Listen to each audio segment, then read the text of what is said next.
Welcome to Remote Director 6, Annotations and Sign Off. In this proof, we're going to actually show you how to go through the annotation process and sign off, whether it's a rejection or approval. As you can see, I've already opened a project and our panel is open on the side so that we have access to the annotations and sign off tool.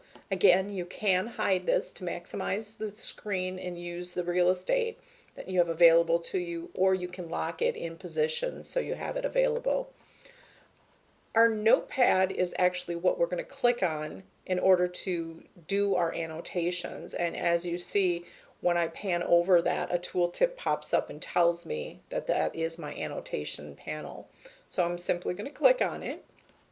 Now, the first thing that I like to do personally is I like to review my shape color based on the image that I'm viewing so that I have a conflicting color so that it's obvious. So to change that, all we need to do is click on the color shape, select the color, and that's going to be what our annotations are.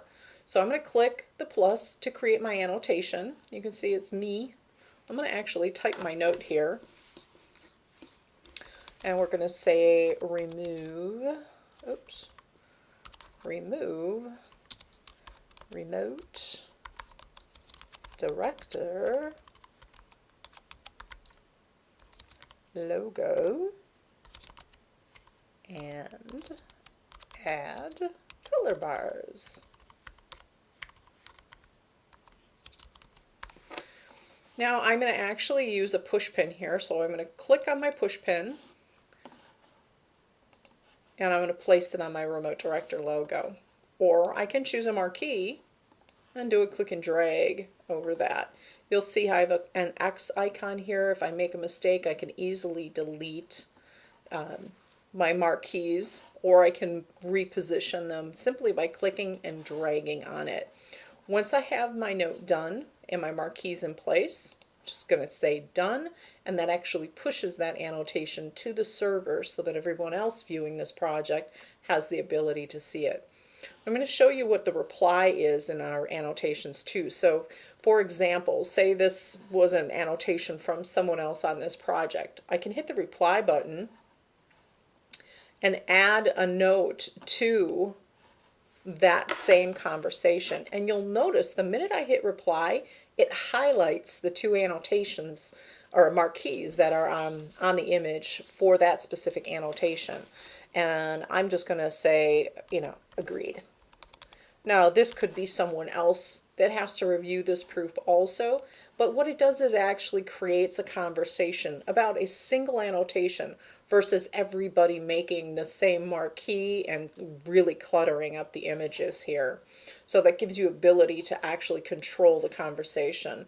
In this case, again, if you click on it, it's going to highlight, and that works both ways. So if I can click anywhere on the screen, it's going to go away. If I click on a marquee, it highlights to the note. Click on the note, it highlights to the marquee. So everything's tethered together. Now, once you have your annotations here and you do say done, they are populated to the server, and that's where this refresh icon in the lower left corner comes in handy. If I was someone else wanting to see if anybody else made an annotation, I could hit that refresh, pings the server, lets us know that there is an annotation there, a new image, populates all that information for us. Then, time to sign off on the image, we click on the Show Status panel, which is the clipboard with the check mark. Now I'm going to actually add an approval. So I'm going to choose either approve or reject or OK with changes. In this case, I'm going to say it's rejected. With a rejection or OK with changes, you do have to put in a comment. So I'm just going to say new proof. I'm going to sign off with my personal password since this is my note. And I'm going to say done. Again, that's now populated to the server.